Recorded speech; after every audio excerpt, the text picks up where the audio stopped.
Hello, friends. My name is Charles Ajayi-Khiran. I'm an inspirational speaker, a coach, and a high-performance development trainer. Post the recent Obama's victory, the world has seen a resurgence of hope. Hope has become the new preeminent commodity. We've all become merchants of hope. But do you need more than hope to win in life? Absolutely. Because not everybody who talks about hope will make it. There has to be much more than that.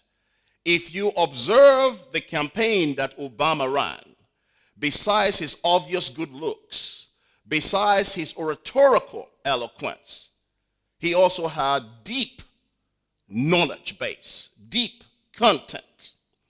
What I'd like to talk to you about today is to speak to you real quick about 7 key ingredients you must possess or master to dominate your individual space in life.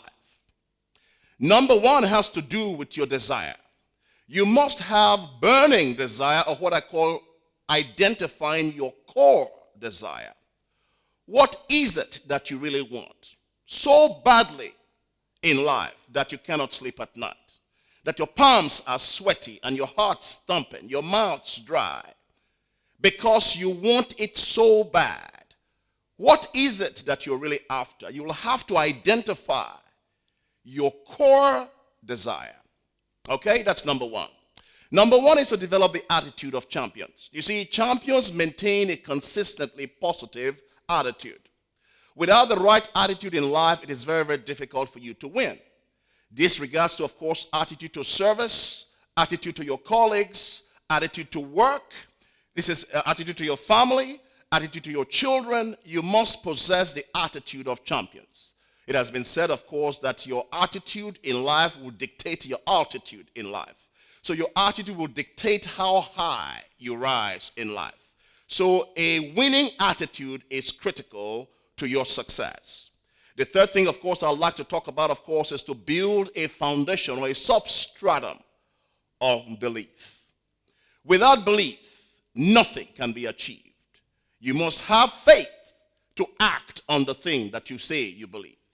If you do not believe, it is extremely impossible to make it in anything in life. So how do you begin to develop belief? You need to understand how to develop belief. The 4th thing I'd like to talk to you about, of course, is the will to win. You see, champions equally understand the will to win. What is the will to win? The will to prepare to win.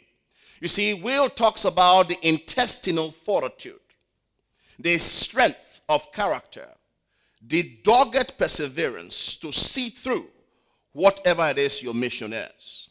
All right? And not giving up. So do you have that internal character, that strength within you to make it become a reality? Most of the other ethnic groups who are really dominating their spheres of influence have a big picture mindset. They are not interested in small wins. They really want to win on a global scale. You have to begin to possess that kind of mindset equally. Having that intestinal drive, strength to follow through on what you say you absolutely deserve. Number 5, of course, is understanding that you require the correct content. By content, I mean knowledge acquisition. You must become a master of your subject matter. You must understand what it is that you've been created in life to do. And you must master that craft. You see, Obama had content. When he spoke, people got up and they saluted. Why? The man knew exactly what he was talking about. What are you an expert in?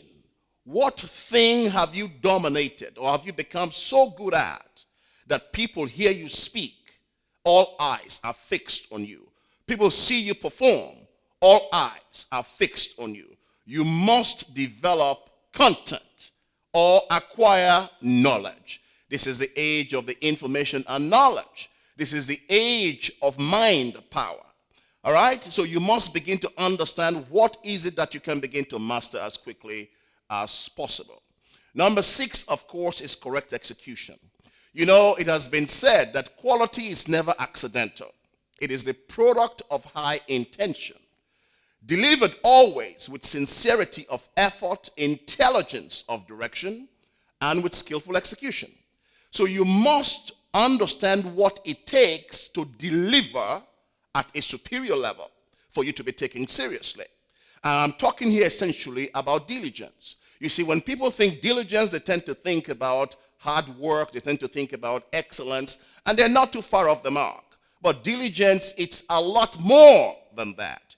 When you think purity of work, when you think doing your work to the highest possible degree, when you think about conscientiousness and thoroughness, you begin to get close to the definition of diligence.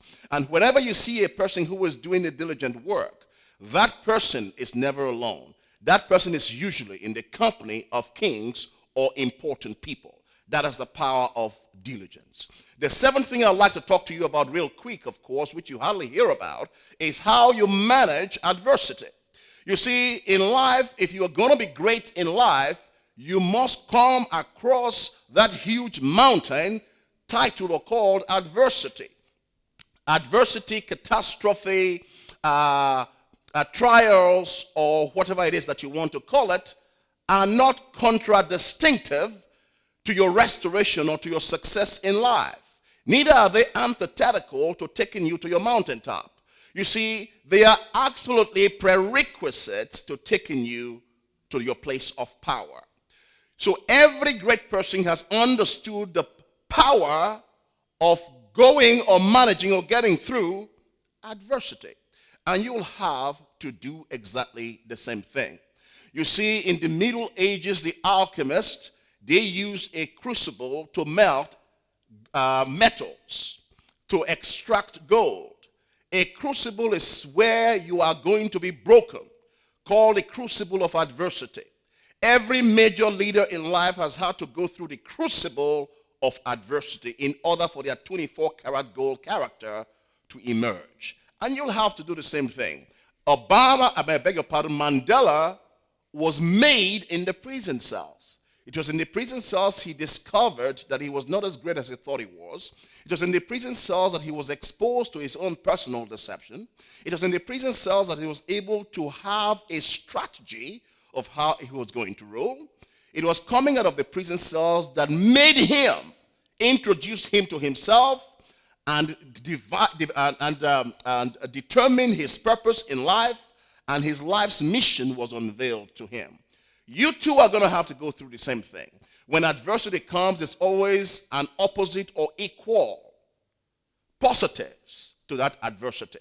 But most times, of course, we spend so much time in the pain, in the quagmire of high despondency, that we lose track of the lessons that we're meant to extract from adversity. If I had some time today, I will talk to you a lot more about the crucible of adversity, because you must understand it and know how to manage it in order for you to win in life.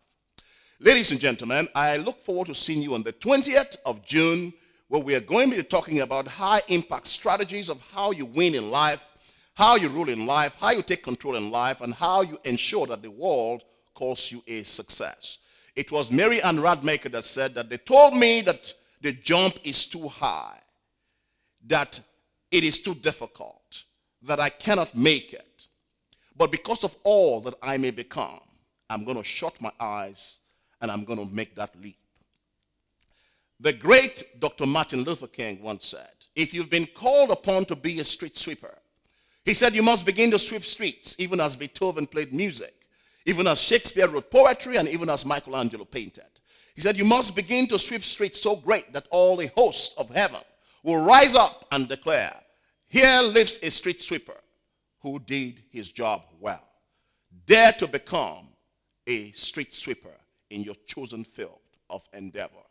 See you on the 20th.